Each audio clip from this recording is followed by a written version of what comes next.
സംസ്ഥാന ബജറ്റിലേറെ പ്രതീക്ഷകളോടെ തൃശൂർ ജില്ല. മുൻ ബജറ്റുകളിൽ പ്രഖ്യാപിച്ച വികസന പദ്ധതികൾ കടലാസിലൊതുങ്ങിയതിന്റെ ആശങ്കകൾ ബാക്കി. 3-4 സെഷൻസ് കോടതികൾ കൂടി ജില്ലയിൽ ആവശ്യമാണെന്ന് ജില്ലാ ജഡ്ജി പി നന്ദനകൃഷ്ണൻ. മജിസ്ട്രേറ്റ് കോടതികളിൽ ജീവനക്കാരുടെ കുറവുണ്ടെന്നും ജഡ്ജി. ഇറച്ചിക്കോഴിയുടെ തറവില കിലോഗ്രാമിന് 100 രൂപയാക്കി ഉയർത്തി. കൂടുതൽ തുക തറവില നിശ്ചയിച്ചത് തമിഴ്നാട് ലോബിയെ സഹായിക്കാനാണെന്ന് ആക്ഷേപം. തൃശൂർ ജൂബിലി മിഷൻ മെഡിക്കൽ കോളേജിലെ വയോജന ഭവന പരിചരണ പദ്ധതിക്ക് തുടക്കമായി. ഡോക്ടർമാരടങ്ങുന്ന സംഘം മാസം തോറും വീടുകളിലെത്തി രോഗികൾക്ക് പരിചരണം നൽകും. ജില്ലാ ജനറൽ ആശുപത്രിയിലെ ശോചനീയാവസ്ഥ പരിഹരിക്കാത്തതിൽ പ്രതിഷേധമേറി. ഡിവൈഎഫ്ഐ പ്രവർത്തകർ ആശുപത്രി സൂപ്രണ്ടിന്റെ ഓഫീസ് ഉപരോധിച്ചു. KCYM പ്രവർത്തകർ സത്യാഗ്രഹം നടത്തി. എങ്ങനെ അഴിമതി നടത്താമെന്നും മാത്രം ചിന്തിക്കുന്ന മന്ത്രിമാരും ജനപ്രതിനിധികളും ഉദ്യോഗസ്ഥരുമാണ് നാട് ഭരിക്കുന്നതെന്ന് സാഹിത്യകാരി സാറ ജോസഫ്. ഉദ്യോഗസ്ഥർ ക്വാറി ഉടമകൾക്ക് വേണ്ടിയാണ് നിലകൊള്ളുന്നതെന്നും സാറ. ഞാൻ റിയ മേരി. വിശദമായ വാർത്തകളിലേക്ക്. സംസ്ഥാന ബജറ്റ് വെള്ളിയാഴ്ച. അടിസ്ഥാന വികസനങ്ങൾക്കൊപ്പം തൊഴിൽ വരുമാനം വർദ്ധിപ്പിക്കാനുള്ള പദ്ധതികൾക്കാണ് ജില്ല കാതോർക്കുന്നത്.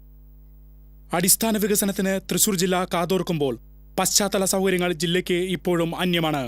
കഴിഞ്ഞ ബജറ്റിൽ പ്രഖ്യാപിച്ച കുടിവെള്ള പദ്ധതികൾ ഇപ്പോഴും കടലാസിൽ ഒതുങ്ങിയിരിക്കുകയാണ്. പീച്ചിൽ നിന്നുള്ള ശുദ്ധജല വിതരണ പദ്ധതി, തീരദേശ മേഖലകളിലെ കുടിവെള്ള പ്രശ്നം പരിഹരിക്കാനുള്ള പദ്ധതികൾ എന്നിവ ഇപ്പോഴും യാഥാർത്ഥ്യമാകാതെ കിടക്കുന്നു. ആരോഗ്യമേഖലയിൽ പ്രഖ്യാപിച്ച പദ്ധതികളും ഇപ്പോഴും ICUവിൽ തന്നെയാണ്. മെഡിക്കൽ കോളേജിൽ mini cancer centre, Thrissur Ramavarma Ayurveda ആശുപത്രിയിൽ കുട്ടികൾക്കുള്ള പ്രത്യേക നേത്ര ചികിത്സാ പദ്ധതിയായ ദൃഷ്ടി, തൃശൂർ ജനറൽ ആശുപത്രിയുടെ വികസന പ്രവർത്തനങ്ങൾ എന്നിവ ഇപ്പോഴും ഫയലിൽ തന്നെയാണ്. കുന്നംകുളം, ചാലക്കുടി, ചാവക്കാട്, ഇരിങ്ങാലക്കുട താലൂക്ക് ആശുപത്രികളുടെ നവീകരണവും യാഥാർത്ഥ്യമായില്ല. ഗതാഗത മേഖലയിൽ പ്രശ്നങ്ങൾ സങ്കീർണമായി തുടരുന്നു. ജില്ലയിലെ 6 ബൈപ്പാസ് റോഡുകളുടെ നിർമ്മാണം കടലാസിലൊതുങ്ങി. സംസ്ഥാന പാതകളുടെ വികസനവും തദേവ. കഴിഞ്ഞ 3 ബജറ്റിൽ പ്രഖ്യാപിച്ച തൃശൂർ മൊബിലിറ്റി ഹബിന് ഇത്തവണത്തെ ബജറ്റിൽ തുക വകയിരുത്തുമോ എന്ന് കാത്തിരുന്ന് കാണണം. കാർഷിക മേഖലയിൽ സംസ്ഥാനം ഉറ്റുനോക്കിയ തൃശൂർ പൊന്നാനി കോൾപ്പടവ് വികസനം മുടങ്ങിക്കിടക്കുന്നു. കാർഷിക സർവകലാശാലയെ മാതൃകാ പഠന ഗവേഷണ സ്ഥാപനമാക്കാനുള്ള നടപടികളും മുരടിച്ചു. വ്യവസായ മേഖലയിൽ ജില്ലയുടെ പരമ്പരാഗത വ്യവസായങ്ങളായ ഓട്, ഇഷ്ടിക, മൺപാത്ര നിർമ്മാണ മേഖലയെ ഉത്തേജിപ്പിക്കാനുള്ള പദ്ധതികൾ ബജറ്റിൽ നീക്കിവെക്കുമോ എന്ന് കാത്തിരുന്ന് കാണാം. ഖാദി, കൈത്തറി, സ്വർണ്ണാഭരണ നിർമ്മാണ വ്യവസായം, വൈരൽക്കൽ വ്യവസായം എന്നിവയുടെ വളർച്ചയ്ക്ക് ആവശ്യമായ പാക്കേജുകൾ ബജറ്റിൽ പ്രതീക്ഷിക്കുന്നുണ്ട്. ഇരിങ്ങാലക്കുടയിലെ ഇൻഡസ്ട്രിയൽ പാർക്ക്, ആമ്പല്ലൂരിലെ ഇലക്ട്രോണിക്സ് മാനുഫാക്ചറിംഗ് ഹബ്ബ് എന്നിവയ്ക്കും ബജറ്റിൽ തുക വകയിരുത്തുമെന്ന പ്രതീക്ഷയിലാണ്. വൻകിട നിർമ്മാണ പ്രവൃത്തികൾ ഊർജിതപ്പെടുത്താൻ തൃശൂരിൽ വ്യവസായ ട്രൈബ്യൂണൽ തുടങ്ങിയവ ഇപ്പോഴും മുൻ ബജറ്റുകളിലെ മോഹന വാഗ്ദാനമായി തുടരുന്നു.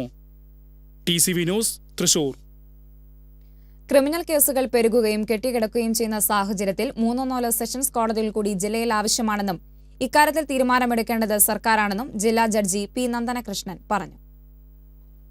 അയ്യന്തോളിൽ വാർത്താ സമ്മേളനത്തിൽ സംസാരിക്കുകയായിരുന്നു ജില്ലാ ജഡ്ജി പി നന്ദനകൃഷ്ണൻ. കോടതികളിൽ ജീവനക്കാരുടെ കുറവുണ്ട്. മജിസ്ട്രേറ്റ് കോടതികളിലാണ് കൂടുതൽ ജീവനക്കാരുടെ കുറവുള്ളത്. നിയമനങ്ങൾ കൃത്യമായി നടക്കുന്നുണ്ടെങ്കിലും ജീവനക്കാരെ കൂട്ടുന്നില്ല.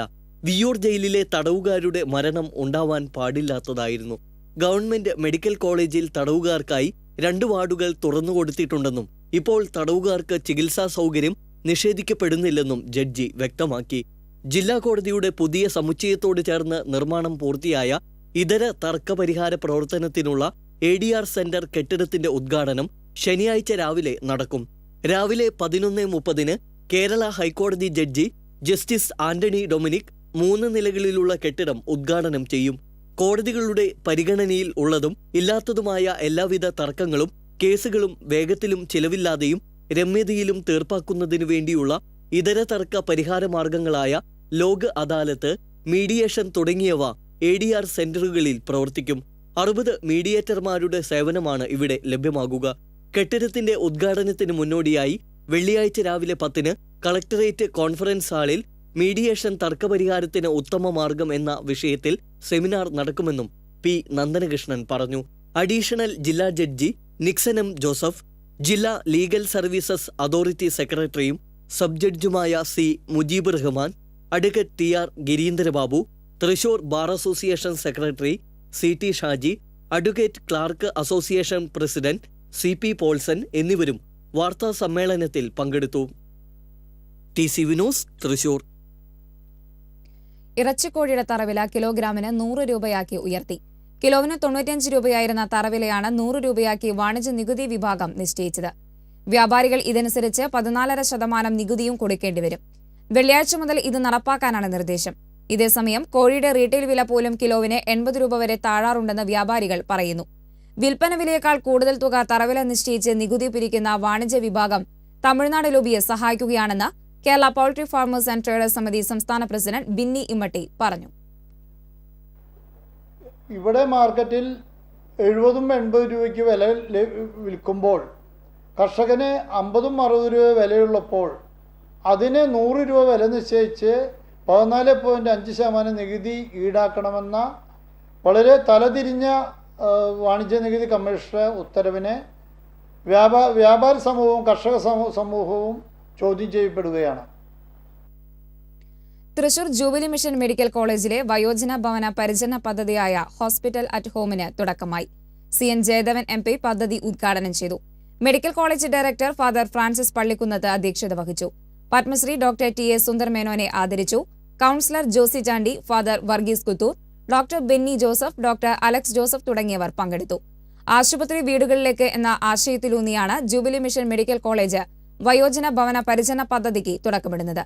ഡോക്ടർമാരും നഴ്സുമാരും ടെക്നീഷ്യന്മാരും അടങ്ങുന്ന സംഘം മാസം തോറും പദ്ധതിയിൽ രജിസ്റ്റർ ചെയ്യുന്ന വീടുകളിലെത്തി രോഗികൾക്ക് പരിചരണം നൽകും. ഇവരിൽ ആശുപത്രി സേവനം ആവശ്യമായവർക്ക് മുൻഗണന നൽകുമെന്നതും പദ്ധതിയുടെ സവിശേഷതയാണ്. ജില്ലാ ജനറൽ ആശുപത്രിയിലെ ശോചനീയാവസ്ഥ പരിഹരിക്കണമെന്നാവശ്യപ്പെട്ട് തൃശൂർ അതിരൂപത KCYM-ന്റെ ആഭിമുഖ്യത്തിൽ കോർപ്പറേഷന് മുന്നിൽ സത്യാഗ്രഹ സമരം നടത്തി. അതിരൂപത വികാരി ജനറൽ മോൺസിഞ്ഞോർ തോമസ് കാക്കശ്ശേരി ഉദ്ഘാടനം ചെയ്തു. KCYM രൂപത പ്രസിഡന്റ് ജോസ്മോൻ K. ഫ്രാൻസിസ് അധ്യക്ഷത വഹിച്ചു. KCYM രൂപത director father Jio കടവി, Justin Jose, Sindo Puthukkad, Anu Punnappuzha, ആൻഡ്രോ തൊറയൻ, കരോളിൻ ജോഷോ തുടങ്ങിയവർ പങ്കെടുത്തു.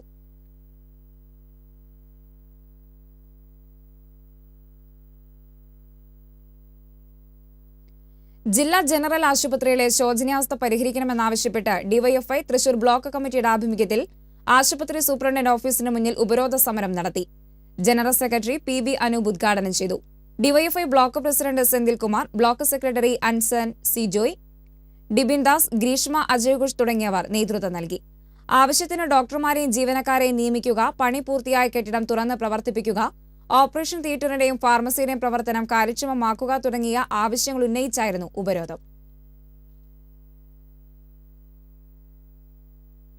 എങ്ങനെ അഴിമതി നടത്താമെന്ന് മാത്രം ചിന്തിക്കുന്ന മന്ത്രിമാരും ജനപ്രതിനിധികളും ഉദ്യോഗസ്ഥരുമാണ് നാട് ഭരിക്കുന്നതെന്ന് സാഹിത്യകാരി സാറ ജോസഫ് പറഞ്ഞു. PC വട്ടപ്പാറ കാളക്കുന്ന് ക്വാറിക്കെതിരെ ജനകീയ സംരക്ഷണ സമിതിയുടെ നേതൃത്വത്തിൽ സംഘടിപ്പിച്ച കളക്ടറേറ്റ് മാർച്ചും ധർണയും ഉദ്ഘാടനം ചെയ്ത് സംസാരിക്കുകയായിരുന്നു അവർ. ഒരു പാറകഷ്ണമുണ്ടെങ്കിൽ എങ്ങനെ അത് വിറ്റ് കാശുണ്ടാക്കാമെന്ന് ചിന്തിക്കുന്ന ഉദ്യോഗസ്ഥ വൃന്ദവും ഭരണകൂടവുമാണ് നമുക്കുള്ളത്. മലകൾ, പുഴകൾ, ജലാശയങ്ങൾ, പ്രകൃതി എന്നിവ എങ്ങനെ നശിപ്പിക്കാമെന്നാണ് അവർ നോക്കുന്നത്. ഉദ്യോഗസ്ഥർ ജനങ്ങൾക്ക് വേണ്ടിയല്ല, മറിച്ച് ക്വാറി ഉടമകൾക്ക് വേണ്ടിയാണ് നിലകൊള്ളുന്നത്. നിയമലംഘനം നടത്തുന്ന വട്ടപ്പാറ ക്വാറിക്കെതിരെ നടപടിയെടുക്കേണ്ടത് ജില്ലാ കളക്ടറുടെ ഉത്തരവാദിത്തമാണെന്നും സാറ ജോസഫ് കൂട്ടിച്ചേർത്തു. ജനകീയ സംരക്ഷണ സമിതി വൈസ് പ്രസിഡന്റ് ഷാജി പുതുക്കുന്നേൽ അധ്യക്ഷനായിരുന്നു. കൺവീനർ ജോബി കൈപ്പാങ്ങൽ, വാർഡംഗം PP Johny, KK George, KT Jithan, Sivaraman തുടങ്ങിയവർ സംസാരിച്ചു.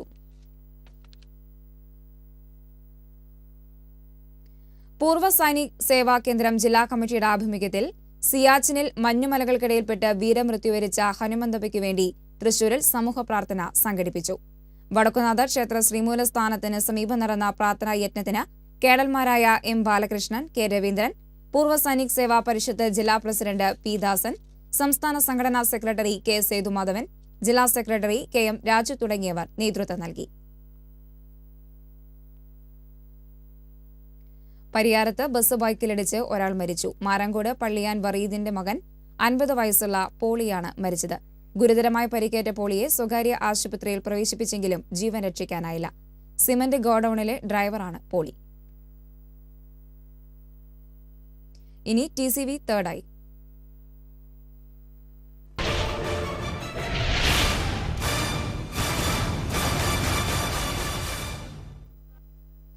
ഇരിങ്ങാലക്കുട പുല്ലൂർ ആശുപത്രിക്കടുത്ത് RS റോഡിലെ അപകട വളവിലെ ഗതാഗത ക്രമീകരണം വീണ്ടും താളം തെറ്റിയതായി ആക്ഷേപം. തുടർച്ചയായി അപകടങ്ങളും നിരവധി മരണങ്ങളും ഉണ്ടായിട്ടുള്ള ഈ തിരുവിൽ സുരക്ഷിതമായ ഗതാഗത ക്രമീകരണം ഒരുക്കണമെന്നാണ് ആവശ്യം. ഇരിങ്ങാലക്കുട സ്വദേശി PC പൗലോസ് റിപ്പോർട്ട് ചെയ്ത വാർത്തയിലേക്ക്. നേരത്തെ ബസ്സുകൾ കൂട്ടിയിടിച്ച് 2 ജീവനുകൾ പൊലിഞ്ഞ ഇടമാണിത്. അടുത്തിടെ ഒരു ബൈക്ക് യാത്രികനും ഈ വളവിൽ അപകടത്തിൽപ്പെട്ട് മരണമടഞ്ഞിരുന്നു. റോഡിന്റെ ഘടനയിലുള്ള അപാകതകളും അപകട ഭീഷണി ഉയർത്തുന്ന കൊടിയ വളവുമാണ് ഇവിടെ പ്രധാന പ്രശ്നം.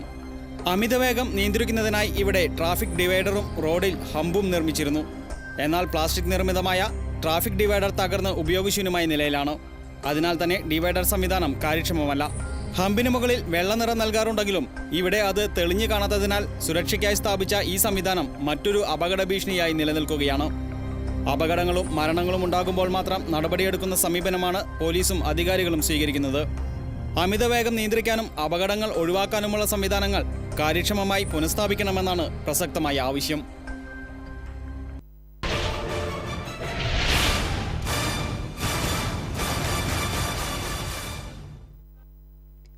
ബുധനാഴ്ച പെയ്ത കനത്ത മഴയിൽ കൊയ്ത്താരംഭിക്കാനിരുന്ന പുല്ലഴി കോൾപ്പടവിൽ വ്യാപക കൃഷിനാശം. ഉൾച്ചാലുകളിലെ വെള്ളം വറ്റിക്കാതിരുന്നത് മൂലം മഴവെള്ളം ഒഴുകിപ്പോകാതിരുന്നതാണ് കൃഷി നശിക്കാനിടയായതെന്ന് കർഷകർ ആരോപിച്ചു. 7580 ഏക്കറോളം വരുന്ന പുല്ലഴി കോൾപ്പടവിൽ 50 HP-യുടെ 5 മോട്ടോറുകൾ ഉണ്ടെങ്കിലും 3 എണ്ണം മാത്രമേ നിലവിൽ പ്രവർത്തിക്കുന്നുള്ളൂ. പടവുകളിലെ എഞ്ചിൻ തറകളിൽ പമ്പ് ഓപ്പറേറ്റർമാർ ഇല്ലാതിരുന്നതും കൃഷി വെള്ളത്തിൽ മുങ്ങുവാൻ ഇടയായതായി കർഷകർ ആരോപിക്കുന്നു. മോട്ടോർ പ്രവർത്തിപ്പിച്ച് വെള്ളം വറ്റിക്കാനുള്ള ശ്രമത്തിലാണ് കർഷകർ. അതേസമയം കൊയ്ത്തിനു മുമ്പ് ഇനിയും മഴ പെയ്യുമോ എന്ന ആശങ്കയിലാണ് പുല്ലഴി കോൾപ്പടവിലെ കർഷകർ.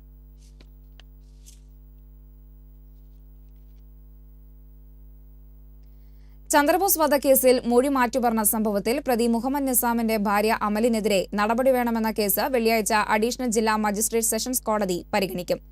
കേസ് വ്യാഴാഴ്ച തൃശൂർ CJM കോടതി പരിഗണിച്ചിരുന്നു. എന്നാൽ ഫയൽ പരിശോധിച്ച chief judicial magistrate PK Minimol Chandrabose വധക്കേസിൽ വിധി പറഞ്ഞ അഡീഷണൽ സെഷൻസ് കോടതിയിലേക്ക് കേസ് മാറ്റുകയായിരുന്നു.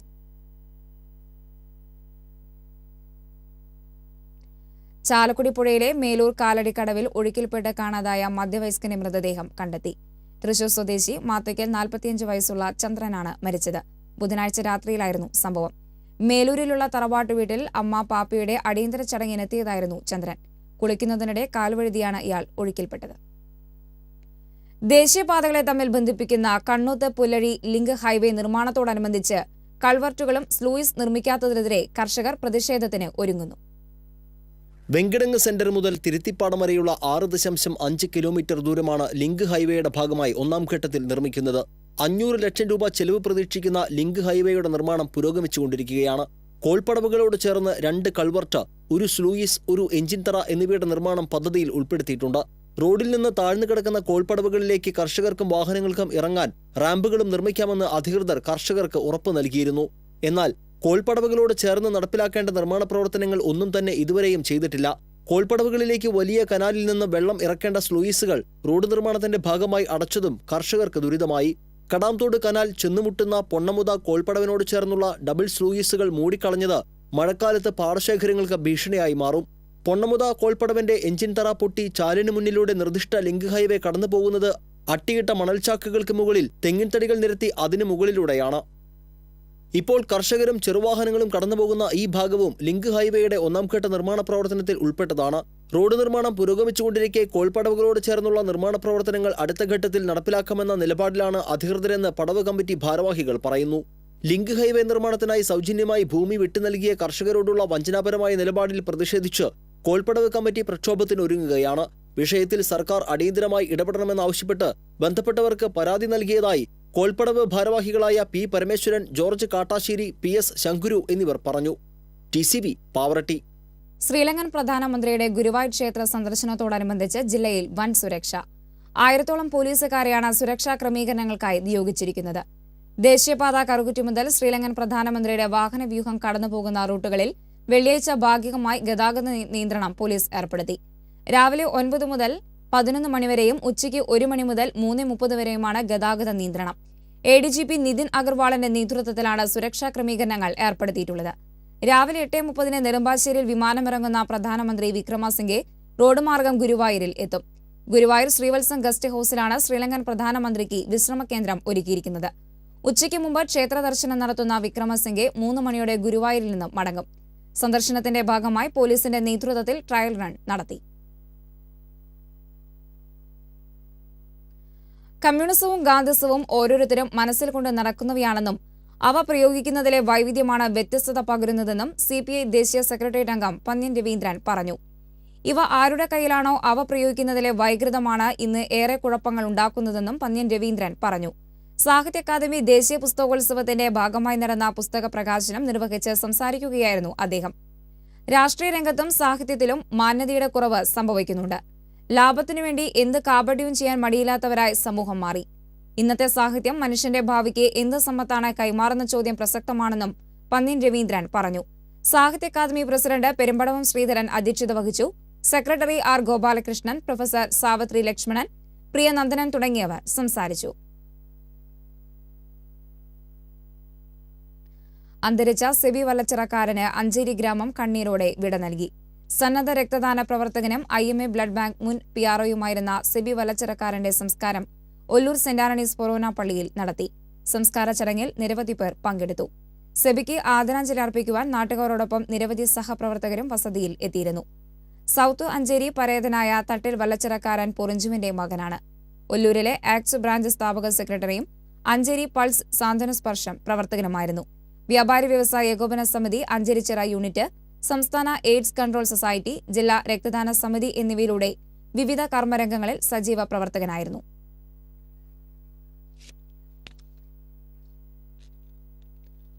സെബി വല്ലച്ചിറക്കാരന്റെ മരണം ലക്ഷ്മി തെരുവിനെയും മുള്ളാത്തിയെയും ആശ്രയിക്കുന്നവരുടെ ആശങ്ക വർദ്ധിപ്പിക്കുകയാണ്. ഈ ചെടികളെക്കുറിച്ച് പഠനം വേണമെന്ന സെബിയുടെ ആഗ്രഹം ബാക്കി നിൽക്കുന്നു. ക്യാൻസറിനെ പ്രതിരോധിക്കാനുള്ള ഘടകങ്ങൾ ലക്ഷ്മി തെരുവിലും മുള്ളാത്തയിലുമുണ്ടെന്ന് സെബി മനസ്സിലാക്കിയിരുന്നു. ഇതേ തുടർന്ന് ഇതിന്റെ പ്രചാരകനാവുകയും ചെയ്തു. സംസ്ഥാനത്ത് വലിയൊരു വിഭാഗം ക്യാൻസർ രോഗികൾ ഇപ്പോൾ ലക്ഷ്മി തെരുവും മുള്ളാത്തയും ക്യാൻസറിനെ മറുമരുന്നായി ഉപയോഗിക്കുന്നുണ്ട്. അഞ്ചേരി എന്ന ഗ്രാമത്തിലെ നിരവധി പേർക്ക് ക്യാൻസറിനെ മറികടക്കാൻ ഈ ചെടികളിലൂടെ സാധിച്ചു എന്ന പ്രചരണത്തെ തുടർന്നാണ് ലക്ഷ്മി തെരുവും മുള്ളാത്തയും ഉപയോഗിക്കുന്നവരുടെ എണ്ണം വർദ്ധിച്ചത്. എന്നാൽ ആധുനിക ശാസ്ത്രം ഇത് അംഗീകരിക്കുന്നില്ല. ലക്ഷ്മി തെരുവ് മുള്ളാത്ത ചെടികളെക്കുറിച്ച് ശാസ്ത്രീയ പഠനം വേണമെന്നത് സെബിയുടെ ആഗ്രഹമായിരുന്നു. ക്യാൻസർ എന്ന വിപത്തിനെതിരെ പ്രചരണ പ്രവർത്തനങ്ങൾ നടത്തുന്നതിൽ സെബിയുടെ പങ്ക് വളരെ വലുതായിരുന്നു. TCV ഉൾപ്പെടെയുള്ള മാധ്യമങ്ങളുമായി ഈ സന്നദ്ധ പ്രവർത്തകൻ അടുത്ത ബന്ധം പുലർത്തി. സഹജീവികളുടെ വേദനയറിഞ്ഞ് അവർക്കായി എരിഞ്ഞു തീർന്ന ജീവിതമായിരുന്നു ഈ യുവാവിന്റേത്. രക്തദാന രംഗത്ത് ജീവിതം സന്ദേശമാക്കിയ സെബിയുടെ പോരാട്ടത്തിനെ ഒടുവിൽ ക്യാൻസർ കീഴടക്കി. എങ്കിലും ക്യാൻസറിനെതിരെയുള്ള പോരാട്ടത്തിൽ സെബി വല്ലച്ചിറക്കാരൻ തുടങ്ങിവെച്ച പ്രവർത്തനങ്ങൾ അഞ്ചേരിക്ക് മാത്രമല്ല കേരളത്തിന് മുഴുവൻ ഊർജം പകരുന്നതാണ്. TCV തൃശൂർ. പെരുമ്പിലാവ് അൻസാർ ആശുപത്രിക്ക് നേരെ ആക്രമണം നടത്തിയ കേസിൽ പഞ്ചായത്ത് സ്റ്റാൻഡിംഗ് കമ്മിറ്റി ചെയർമാൻ ഉൾപ്പെടെ 6 പേരെ കുന്നംകുളം പോലീസ് അറസ്റ്റ് ചെയ്തു. Kadavallur panchayat standing committee chairman Ashraf, Sreejith, Muhammad Ali, Babu, Shanavas, Manu എന്നിവരാണ് അറസ്റ്റിലായത്. 2014 കേസിനാസ്പദമായ സംഭവമുണ്ടായത്. കുളത്തിൽ വീണ് മരിച്ച യുവതിയുടെ മൃതദേഹം ആശുപത്രി മോർച്ചറിയിൽ സൂക്ഷിച്ചിരുന്നതിൽ വീഴ്ചയുണ്ടായെന്നും മൃതദേഹം അഴുകിയെന്നും ആരോപിച്ച് സംഘം ആശുപത്രിയിൽ അക്രമം നടത്തുകയും റിസപ്ഷൻ അടിച്ചു തകർക്കുകയും ചെയ്തുവെന്നാണ് കേസ്. സംഭവത്തിന് ശേഷം ചില പ്രതികൾ ഒളിവിലായിരുന്നു. കുന്നംകുളം SI TP ഫർഷാദിന്റെ നേതൃത്വത്തിലുള്ള പോലീസ് സംഘമാണ് പ്രതികളെ അറസ്റ്റ് ചെയ്തത്. തൃശൂർ വടക്കേ സ്റ്റാൻഡിലെ ഹോട്ടലിൽ കയറി ജീവനക്കാരനെ ദേഹോപദ്രവം ചെയ്ത കേസിലെ പിടികിട്ടാപ്പുള്ളിയെ സിറ്റി പോലീസ് കമ്മീഷണറുടെ കീഴിലുള്ള LP സ്ക്വാഡ് പിടികൂടി. പഴയന്നൂർ കല്ലേപ്പാടം സ്വദേശി വട്ടപ്പറമ്പിൽ ഹസനാണ് അറസ്റ്റിലായത്. CPOമാരായ വിനോദ് N. ശങ്കർ, ശശിധരൻ, പ്രീബു എന്നിവരാണ് കോഴിക്കോട് നിന്ന് പ്രതിയെ പിടികൂടിയത്. ലോകത്തിലെ ഏറ്റവും വലിയ അരുളക്കയുടെ നിർമ്മാണം കല്ലേറ്റുംകരയിൽ പുരോഗമിക്കുന്നു. പറപ്പൂക്കര സെന്റ് ജോൺ ഫൊറോന ദേവാലയത്തിൽ സ്ഥാപിക്കുന്നതിനായാണ് 40 അടി ഉയരമുള്ള വലിയ അരുളക്കയുടെ നിർമ്മാണ പ്രവർത്തനങ്ങൾ കല്ലേറ്റുംകര റെയിൽവേ സ്റ്റേഷന് സമീപത്തെ ഗ്രീൻ ഹോപ്പർ എന്ന സ്ഥാപനത്തിൽ പുരോഗമിക്കുന്നത്. 1616 വർഷത്തെ പഴക്കമുള്ള പറപ്പൂക്കര ഫൊറോന ദേവാലയത്തിൽ നടത്തുന്ന 40 മണി ആരാധനയുടെ 40ാം വാർഷികത്തോടനുബന്ധിച്ചാണ് 40 അടി ഉയരമുള്ള അരുളിക്ക സ്ഥാപിക്കുന്നത്. ക്രൈസ്തവ ദേവാലയങ്ങളിൽ സാധാരണയായി അൾത്താരയിലാണ് അരുളിക്ക സ്ഥാപിക്കാറുള്ളതെങ്കിലും വലിപ്പമേറിയതിനാൽ 40 അടി ഉയരമുള്ള അരുളിക്ക പറപ്പൂക്കര ദേവാലയത്തിന്റെ 100 അടിയിലേറെ ഉയരമുള്ള മുഖവാരത്തിൽ സ്ഥാപിക്കാനാണ് തീരുമാനം. അരുളിക്കയിൽ ഇടവക മധ്യസ്ഥനായ വിശുദ്ധ യോഹന്നാൻ നെബിംസ്യാന്റെ തിരുശേഷിപ്പും സ്ഥാപിക്കും. സ്റ്റീൽ, പിച്ചള, ഗ്ലാസ് എന്നിവ ഉപയോഗിച്ചാണ് അരുളിക്ക നിർമ്മിച്ചിരിക്കുന്നത്. 1200 കിലോഗ്രാം സ്റ്റീൽ, 45 കിലോഗ്രാം പിച്ചള എന്നിവ ഇതിന്റെ നിർമ്മാണത്തിന് വേണ്ടി വന്നു. സിജോ ജോസഫ് എന്നയാളുടെ ഉടമസ്ഥതയിൽ കല്ലേറ്റുംകരയിലുള്ള ഗ്രീൻ ഹോപ്പർ സ്ഥാപനത്തിലെ 22 തൊഴിലാളികൾ ചേർന്ന് 2 മാസം കൊണ്ടാണ് അരുളിക്കയുടെ നിർമ്മാണം ഏറെക്കുറെ പൂർത്തീകരിച്ചിരിക്കുന്നത്. ഇടവകയിലെ 18 കുടുംബ യൂണിറ്റുകളെ പ്രതിനിധീകരിച്ച് അരുളിക്കയിൽ പിച്ചള കൊണ്ടുള്ള 18 ഇതളുകൾ നിർമ്മിച്ചിട്ടുണ്ട്. ഇവയ്ക്ക് മധ്യത്തിലായാണ് വിശുദ്ധ യോഹന്നാൻ നെബിംസ്യാന്റെ തിരുശേഷിപ്പ് പ്രതിഷ്ഠിക്കുക.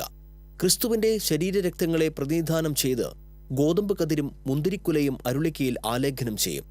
പറപ്പൂക്കര ഇടവകക്കാരനായ അമേരിക്കയിലെ ചിക്കാഗോ രൂപതാ ബിഷപ്പ് മാർ ജോയ് ആലപ്പാട്ടിന്റെ ബന്ധുവായ ഡോക്ടർ പീറ്റർ ആലപ്പാട്ടാണ് ഈ വലിയ അരുളിക്ക ദേവാലയത്തിന് സമർപ്പിക്കുന്നതെന്ന് പറപ്പൂക്കര ഫൊറോന വികാരി ഫാദർ ജോൺ കവലക്കാട്ട് പറഞ്ഞു. ജോൺ നെബുംസ്യാൻ ഫൊറോന പള്ളിയിൽ നടക്കുന്ന 40 മണി ആരാധന എല്ലാ വർഷവും മെയ് മാസത്തിൽ പുണ്യവാന്റെ തിരുനാളിനോടനുബന്ധിച്ചാണ് നടക്കാറ് പതിവുള്ളത്. അതിൻ്റെ സ്മരണയ്ക്കായിട്ടാണ് ഞങ്ങൾ ഇപ്പോൾ ഈ വലിയ 40 അടി ഉയരമുള്ള അരുളിക്ക പള്ളിയുടെ മുഖവാരത്തിൽ സ്ഥാപിക്കുന്നത്. മെയ് മാസത്തിൽ പറപ്പൂക്കര ദേവാലയത്തിൽ നടക്കുന്ന വിശുദ്ധ ലോന മുത്തപ്പന്റെ തിരുനാളിന് മുൻപായി അരുളിക്കയുടെ പണികൾ പൂർത്തീകരിച്ച് ദേവാലയത്തിൽ സ്ഥാപിക്കും. ലോകത്തിലെ മറ്റൊരു ദേവാലയത്തിലും ഇത്രയേറെ വലിപ്പമുള്ള അരുളിക്ക ഇല്ലാത്തതിനാൽ ഇവിടെ നിർമ്മിക്കുന്ന ഈ അരുളിക്ക ഗിന്നസ് റെക്കോർഡിന് അർഹമാകുമെന്നാണ് പ്രതീക്ഷ. 40 അടി ഉയരമുള്ള അരുളിക്ക ഗിന്നസ് റെക്കോർഡിൽ ഇടം പിടിക്കുന്നതോടെ പറപ്പൂക്കര സെന്റ് ജോൺസ് ദേവാലയവും അരുളിക്ക നിർമ്മിച്ച കല്ലേറ്റുംകര ഗ്രീൻ ഹോപ്പർ എന്ന സ്ഥാപനവും ലോകശ്രദ്ധയിലേക്ക് ഉയരും. TCV കൊടകര. കുറ്റ്യങ്കാവ് പൂരത്തിന് മുന്നോടിയായുള്ള സാമ്പിൾ വെടിക്കെട്ട് വർണ്ണാഭമായി. ക്ഷേത്രാങ്കണത്തിൽ മിണാലൂർ തിരുത്തിപ്പറമ്പ് ദേശങ്ങളാണ് പൂരപ്രേമികളിൽ ആവേശത്തിരയിളക്കം സൃഷ്ടിച്ചത്. മിണാലൂർ ദേശത്തിനു വേണ്ടി കുണ്ടന്നൂർ സുന്ദരാക്ഷനും തിരുത്തിപ്പറമ്പ് ദേശത്തിനു വേണ്ടി സുരേന്ദ്രൻ, വെണ്ണൂർ രാജൻ എന്നിവരുമാണ് വെടിക്കെട്ടൊരുക്കിയത്. മാനത്തെ പൂരത്തിനായി അക്ഷമരായി കാത്തിരുന്ന പൂരപ്രേമികളെ ആവേശത്തിലാഴ്ത്തി വ്യാഴാഴ്ച വൈകിട്ട് 7:36 തിരുത്തിപ്പറമ്പ് ദേശമാണ് ആദ്യം സാമ്പിൾ വെടിക്കെട്ടിന് തിരികൊളുത്തിയത്. 12 മിനിറ്റോളം നീണ്ടുനിന്ന തിരുത്തിപ്പറമ്പ് ദേശത്തിന്റെ കരിമിഞ്ഞലാട്ടത്തിന് മറുപടിയുമായി മിണാലൂർ ദേശവും എത്തിയതോടെ പൂരപ്രേമികൾ ആഹ്ലാദത്തിമർപ്പിലായി. അമിട്ടും ഡൈനയും കുഴിമിന്നലും എല്ലാമായി ഇരു ദേശങ്ങളും മാനത്ത് വർണ്ണവിസ്ഫോടനം തീർക്കുകയായിരുന്നു. ഇരു ദേശക്കരകളിൽ നിന്നുമുള്ള ഉത്സവപ്രേമികൾക്ക് പുറമെ വിവിധ ദേശങ്ങളിൽ നിന്നെത്തിയ പൂരാസ്വാദകരും വർണ്ണവിസ്മയം ആവോളം ആസ്വദിച്ചാണ് സ്വഭവനങ്ങളിലേക്ക് മടങ്ങിയത്. ഇരു ദേശങ്ങളും ഒരുക്കിയ ദീപാലങ്കൃതമായ നിലപ്പന്തലുകൾ കാണികളിൽ ദൃശ്യചാരുത പകർന്നു നൽകി. സാമ്പിൾ വെടിക്കെട്ട് ആസ്വദിക്കാനായി വന്നെത്തിയ 10,000-ങ്ങളെ നിയന്ത്രിക്കുവാൻ പോലീസും നന്നേ പാടുപെട്ടു. പതിവിലും വിപരീതമായി വൃദ്ധരും സ്ത്രീകളും കുട്ടികളുമടക്കം നിരവധി പേരാണ് സാമ്പിൾ ആസ്വദിക്കാനായി എത്തിയത്. പൂരത്തിന്റെ ഭാഗമായി വെള്ളിയാഴ്ച വൈകിട്ട് 6-ന് ഇരു ദേശങ്ങളും ഒരുമിച്ച് നടത്തുന്ന ആൽത്തറ മേളവും അരങ്ങേറും. ശനിയാഴ്ചയാണ് ഇരു ദേശങ്ങളും പങ്കാളികളായ പൂരം അരങ്ങേറുക.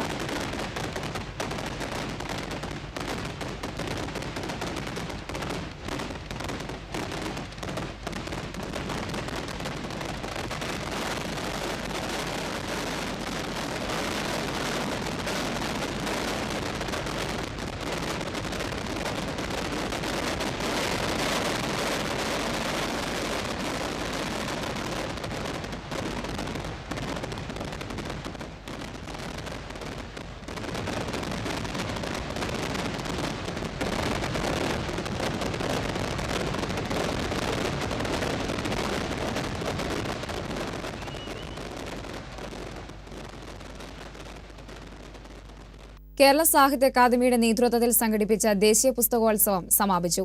സമാപന സമ്മേളനം CN ജയദേവൻ MP ഉദ്ഘാടനം ചെയ്തു. അക്കാദമി പ്രസിഡന്റ് പെരുമ്പടവം ശ്രീധരൻ അധ്യക്ഷത വഹിച്ചു.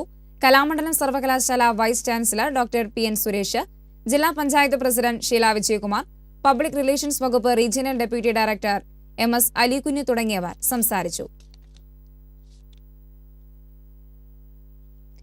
ദേശീയപാത 17 കൊടുങ്ങല്ലൂർ ബൈപ്പാസിൽ നിരന്തരമുണ്ടാകുന്ന അപകടങ്ങളെക്കുറിച്ച് പഠിക്കുന്നതിനും ശാസ്ത്രീയമായ പരിഹാരങ്ങൾ നിർദ്ദേശിക്കുന്നതുമായി ഉന്നതതല സമിതി രൂപീകരിച്ചതായി ഗതാഗത വകുപ്പ് മന്ത്രി തിരുവഞ്ചൂർ രാധാകൃഷ്ണൻ അറിയിച്ചു. TN പ്രതാപൻ MLA നൽകിയ സബ്മിഷന്റെയും നിവേദനത്തിന്റെയും അടിസ്ഥാനത്തിലാണ് പുതിയ തീരുമാനം. നാറ്റ്പാക് ശാസ്ത്രജ്ഞൻ സുനിൽ ബാബു, ദേശീയപാത superintending Keltron general manager, Irinjalakuda DYSP, Thrissur deputy transport commissioner എന്നിവരാണ് വിദഗ്ധ സമിതി അംഗങ്ങൾ. കൊടുങ്ങല്ലൂരിലെ പൊതുസമൂഹത്തിന്റെ നിർദ്ദേശങ്ങൾ സ്വീകരിച്ച് 7 ദിവസത്തിനകം റോഡ് സുരക്ഷാ അതോറിറ്റി കമ്മീഷണർക്ക് സമിതി റിപ്പോർട്ട് നൽകുമെന്നും മന്ത്രി അറിയിച്ചു. തെരുവുവിളക്ക് സ്ഥാപിക്കേണ്ടത് ബന്ധപ്പെട്ട മുനിസിപ്പാലിറ്റിയാണെന്നും അതിനുള്ള തുക അനുവദിച്ച് നടപടി സ്വീകരിക്കുവാൻ നഗരസഭയ്ക്ക് ഡിസംബറിൽ കത്ത് നൽകിയിട്ടുണ്ടെന്നും റോഡ് സുരക്ഷാ അതോറിറ്റി അറിയിച്ചു. കേരള റോഡ് സുരക്ഷാ അതോറിറ്റിയുടെ തീരുമാനപ്രകാരം റോഡിലെ സുരക്ഷാ പ്രവർത്തികൾക്കായി 33,40,234 രൂപ NH ചീഫ് എഞ്ചിനീയർക്ക് കൈമാറിയതായും മന്ത്രി അറിയിച്ചു. ഭാര്യയെ ക്രൂരമായി മർദ്ദിച്ച യുവാവിനെ മദ്ദലകം പോലീസ് അറസ്റ്റ് ചെയ്തു. ചന്ദ്രാപ്പിന് സ്വദേശി നമ്പിപ്പുന്നിലത്ത് അബ്ദുറഹ്മാന്റെ മകൾ ഫാത്തിമ സുഹ്റയ്ക്കാണ് മർദ്ദനമേറ്റത്. ശരീരമാസകലം രക്തം കട്ടപിടിച്ച് നീരുവന്ന അവസ്ഥയിൽ യുവതിയെ കൊടുങ്ങല്ലൂർ താലൂക്ക് ആശുപത്രിയിലും തുടർന്ന് വിദഗ്ധ ചികിത്സയ്ക്കായി മോഡേൺ ആശുപത്രിയിലും പ്രവേശിപ്പിച്ചു. സംഭവവുമായി ബന്ധപ്പെട്ട് യുവതിയുടെ ഭർത്താവ് ഊരകം സ്വദേശി പുഴങ്കരയിലെത്ത് മാഹിനെ അറസ്റ്റ് ചെയ്തു. ഗാർഹിക പീഡനത്തിന് ഇയാൾക്കെതിരെ കേസെടുത്തു. അടുത്ത ദിവസം വിദേശത്ത് പോകാനിരിക്കുകയായിരുന്നു മാഹിൻ. കൊടുങ്ങല്ലൂർ കോടതി മാഹിന് ജാമ്യം അനുവദിച്ചു. തൃപ്പൂണിത്തറ RLV കോളേജിലെ ദളിത് വിദ്യാർത്ഥിനി ആത്മഹത്യ ചെയ്യാൻ ശ്രമിച്ച സംഭവത്തിൽ ആത്മഹത്യാക്കുറിപ്പിൽ പരാമർശിച്ച SFI നേതാക്കളെ അറസ്റ്റ് ചെയ്യണമെന്നാവശ്യപ്പെട്ട് ABVP ജില്ലാ സമിതിയുടെ നേതൃത്വത്തിൽ കളക്ടറേറ്റിലേക്ക് മാർച്ച് നടത്തി. തുടർന്ന് നടന്ന ധർണ ABVP ദേശീയ നിർവാഹക സമിതി അംഗം വരുൺ പ്രസാദ് ഉദ്ഘാടനം ചെയ്തു. ജില്ലാ കൺവീനർ VR അജിത് അധ്യക്ഷനായിരുന്നു. നേതാക്കളായ സ്റ്റിനി ജോൺ, അർജുനൻ തുടങ്ങിയവർ സംസാരിച്ചു. പ്രധാന വാർത്തകൾ വീണ്ടും. സംസ്ഥാന ബജറ്റിൽ ഏറെ പ്രതീക്ഷകളോടെ തൃശൂർ ജില്ല. മുൻ ബജറ്റുകളിൽ പ്രഖ്യാപിച്ച വികസന പദ്ധതികൾ കടലാസിലൊതുങ്ങിയതിന്റെ ആശങ്കകൾ ബാക്കി. 3-4 സെഷൻസ് കോടതികൾ കൂടി ജില്ലയിൽ ആവശ്യമാണെന്ന് ജില്ലാ ജഡ്ജി P നന്ദനകൃഷ്ണൻ. മജിസ്ട്രേറ്റ് കോടതികളിൽ ജീവനക്കാരുടെ കുറവുണ്ടെന്നും judge.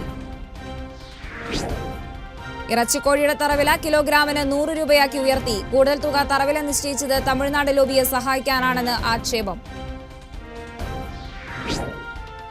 Thrissur jubilee mission medical കോളേജിലെ വയോജന ഭവന പരിചരണ പദ്ധതിക്ക് തുടക്കമായി. ഡോക്ടർമാരടങ്ങുന്ന സംഘം മാസം തോറും വീടുകളിലെത്തി രോഗികൾക്ക് പരിചരണം നൽകും. ജില്ലാ ജനറൽ ആശുപത്രിയിലെ ശോചനീയാവസ്ഥ പരിഹരിക്കാത്തതിൽ പ്രതിഷേധമേറി. ഡിവൈഎഫ്ഐ പ്രവർത്തകർ ആശുപത്രി സൂപ്രണ്ടന്റ് ഓഫീസ് ഉപരോധിച്ചു. KCYM പ്രവർത്തകർ സത്യാഗ്രഹം നടത്തി. എങ്ങനെ അഴിമതി നടത്താമെന്ന് മാത്രം ചിന്തിക്കുന്ന മന്ത്രിമാരും ജനപ്രതിനിധികളും ഉദ്യോഗസ്ഥരുമാണ് നാട് ഭരിക്കുന്നതെന്ന് സാഹിത്യകാരി സാറ ജോസഫ്. ഉദ്യോഗസ്ഥർ ക്വാറി ഉടമകൾക്ക് വേണ്ടിയാണ് നിലകൊള്ളുന്നതെന്നും സാറ. ഇതോടെ ഈ വാർത്താ ബുള്ളറ്റിൻ സമാപിക്കുന്നു. നമസ്കാരം.